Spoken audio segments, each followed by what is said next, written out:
Hi, my name's Giles Pearson. I'm one of the directors of Account Tests Limited, and the purpose of this video is to help you interpret our Bookkeeper test report. So this is applicable to our USA, UK, Australia and New Zealand Bookkeeper tests. So we've got one up here on the screen in front of us. And the first thing I would do getting one of these reports would be to look down at the bottom of the first page where it says time taken. So these tests are limited to 30 minutes. So if the time taken says 30, then your candidate was still working on the test when their time ran out. If the time is less than 30, then you can see how long they spent in the test. I'll skip over the next page, which is just provides some background. The most important page is page 3.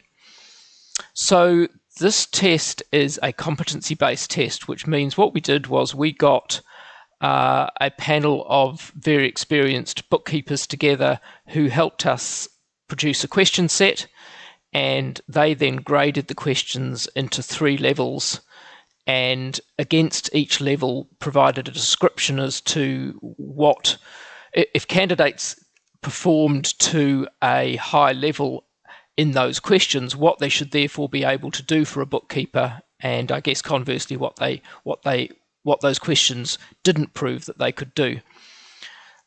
So they then looked at the questions and determined a competency requirement of 70%, which means to be competent at each level, the candidate needs to get a 70% score or more at that level.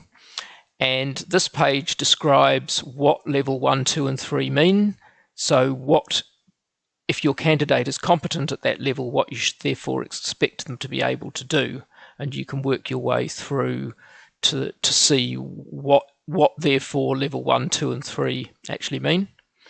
And you can see in the example we've got here that our candidate showed good competency at level 1. At level 2, they scored 76%, so that would deem them to be competent based on that criteria, and you can see there what that means that they should be able to achieve. But at level 3, they didn't show that competency, so therefore, when you read through what the level 3 bookkeeper would be able to achieve, you wouldn't be able to expect them to do that. So any levels where they're not competent, what that really means is that they will need some oversight, some training, some mentoring to be able to then lift themselves up to achieve at that level. Sometimes you'll see a report like this one where the candidate hasn't answered all the questions. So you can see there in each section that there's 1 at level 1, 3 at level 2 and 1 at level 3 where the candidate has omitted. And what that generally means is that they've run out of time. Most candidates are able to finish the test, but if there's a significant number of questions omitted, that perhaps asks an additional question around their ability to work at pace. If we go back to have a looking at this other report, so the next 4 pages go through the topics. So the questions were broken down into 4 topics, and you can see how they've achieved at each level in each topic. So processing in journals is around processing information into cloud accounting packages. And then at level 2 and level 3, an understanding of double entry accounting.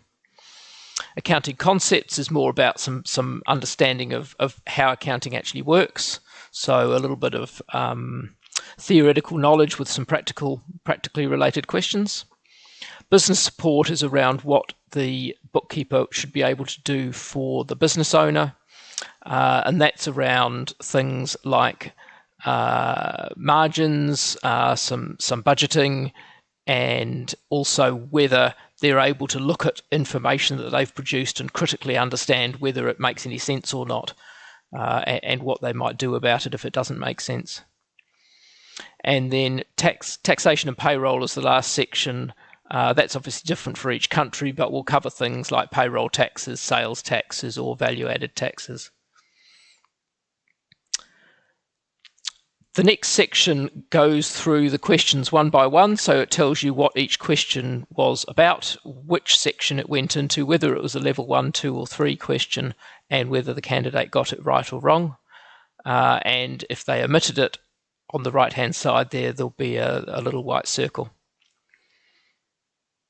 So that allows you to drill down into a little bit more detail if there are particular sections that you're concerned about.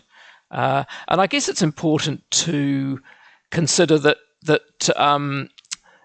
these sorts of tests are not an exact science, because people are not an exact science. So if you come up with a report that you're scratching your head over and going, I'm not really, this doesn't seem to fit into a sensible pattern, you can always contact us. Just send us a copy of the report you're looking at, and we can help you interpret that. So the last page is around interpretation, which is what we've just been talking about. So I'm hoping that has been helpful for you. If you ever have any questions, though, you can always get in contact with us at help@accounttest.com, and we're more than happy to give you some additional support. Thanks for taking the time to watching this video.